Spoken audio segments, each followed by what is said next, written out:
বন্ধুসকল মই ইনামুল আপোনালোকে চাই আছে আসাম বয়েজ ইউটিউব চেনেল আপোনালোকৰ নিজৰ ভাষাত অসমীয়াত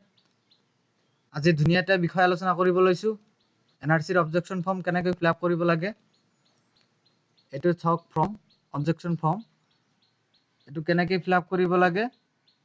আজি ভিডিওটোত আলোচনা কৰিম কিন্তু তাৰ আগতে যদি কোনোবাই মোৰ চেনেলটো সাবস্ক্ৰাইব কৰা নাই এই জায়গাটো সাবস্ক্ৰাইব কৰি লওক লগতে ৰাইট সাইডত থকা বেল আইকনত টিপক যাতে মই আপলোড কৰা প্ৰতিটো ভিডিওৰ সাবস্ক্ৰাইব কৰক আসাম বয়েজ ইউটিউব চ্যানেল লগতে ৰাইট সাইডত থকা বেল আইকনত টিপক মই আপলোড কৰা নতুন নতুন ভিডিওৰ নোটিফিকেশন পাবলৈ এনআৰসি ফৰ্মটো কাৰেকশন অবজেকশন ফৰ্মটো কেনেকৈ ফিল আপ কৰিব লাগে প্ৰথমতে ফৰ্মটো ল'ব তাৰ পিছত যেটো এনআৰসিৰ সেন্টাৰৰ আন্ডাৰত জমা দিব হেতু সেন্টাৰত এই এতে মই নাম লিখিছো এতে আপোনালোকে নামটো লিখক এতে নাম লিখাৰ পিছত এতে চাওক ইয়াৰএন নাম্বাৰটো দিছে ইয়াৰএন নাম্বাৰটো ৰাইট সাইডত তেনেকৈ লিখিব লাগিব মই তেনেকৈ লিখিছো এ লিখিছো মই যাৰ যেটো যিজন মানুহৰ কাৰণে অবজেকশন কৰিব যেটো হুমাব নালাগিছিল সেইজন মানুহৰ ইয়াৰএন নাম্বাৰটো লিখক এতে ইয়াৰএন নাম্বাৰটো লিখাৰ পিছত এই তলফালে মেম্বাৰ আইডি এতে মেম্বাৰ আইডি মই লিখিছো 2 মেম্বাৰ আইডিটো লিখক লিখাৰ পিছত তাৰে সাইডত নেমটো হল নেম লিখিছো মই ৰাজেশ ঘোষৰ যেনিবা আহিছে তাৰ পিছত আছে পাৰ্টিকুলাৰ অবজেক্টেড কি পাৰ্টিকুলাৰৰ কাৰণে মানে অবজেক্টেড হৈছে এতে সব তলফালে আহক লিষ্ট আছে এতে ইখিনি হল পাৰ্টিকুলাৰ অবজেক্টেড এতে লিষ্ট আছে ধুনিয়াকে পঢ়ি লব এতে ডিটেইলস দিয়া আছে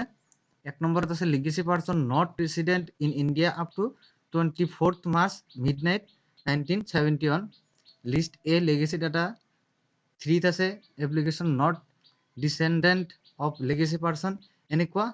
5টা আছে আৰু 5 নম্বৰটোত বহুত কেইটা কলম আছে গতিকে এতে আপনি লিখিব লাগিব 5 নম্বৰৰ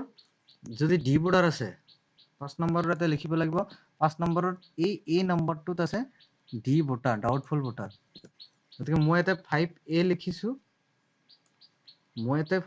লিখিছো সেইকাৰণে লিখিছো 5ৰ 8 আছে ডি ভোটাৰ ডাউটফুল ভোটাৰ এতিয়া এতে আছে ৰিজন ফৰ অবজেকশন কিয় অবজেকশন কৰিব ডি ভোটাৰৰ কাৰণে অবজেকশন ৰিজনটো কাৰণটো লিখিব লাগিব আৰু এতে দিছে কি ইফ এভিডেন্স ইফ এনি যদি এভিডেন্স আছে কোনো ডাউটফুল ভোটাৰ বুলি নাইবা যেটো কাৰণত আপোনালোকে অবজেকশন কৰিব তাৰ কাৰণটো এটো বক্সত লিখিব লাগিব যদি নাই কোনো কথা নাই এনে ৰাখিব এতিয়া তলফালে আহক তলফালে আহি লিখিব লাগিব নেম অফ দা এপ্লিকেন্ট কোনে এপ্লিকেন্ট কৰিছে সেই এপ্লিকেন্টৰ নাম লিখিব লাগিব তাৰ পিছত আছে কন্টাক্ট নাম্বাৰ এটা কন্টাক্ট নাম্বাৰটো লিখিব লাগিব তাৰ পিছত আছে যদি হে মানুহজন ইয়াৰএন নাম্বাৰ আছে তেতিয়াহলে এই বক্সটোত ইয়াৰএন নাম্বাৰটো লিখিব লাগিব যদি নাই তেতিয়াহলে এই আইডি প্ৰুফৰ ঠাইত ভোটাৰ আইডিটো লিখিছে মই এনেকৈ ভোটাৰ আইডি লিখিব লাগিব আৰু লগত ভোটাৰ আইডিটো যি জমা দিব লাগিব এনআৰসি সেন্টাৰত আৰু এই ডিক্লাৰেশনত এপ্লিকেন্ট যেজন I hereby declare that the fact mentioned above are true to the best my knowledge and belief. If any information is found এটো মানে একচুয়ালি নিজৰ দিব লাগিব মই এপ্লিকেন্টটো নিজে হ'ব লাগিব এতে কাটি দিছো মই যেটো মই এপ্লিকেন্ট এতে মোৰ নামটো লিখিব লাগিব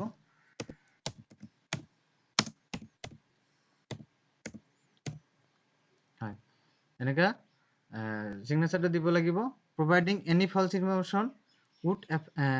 attract punished under the Citizenship Act 1955 গতিকে যদি ভুল ইনফরমেশন দিয়া হয় তেতিয়াহলে Citizenship Act 1955 এর আন্ডাৰত শাস্তিমূলক ব্যৱস্থা গ্ৰহণ কৰা হ'ব এইখিনিয়ে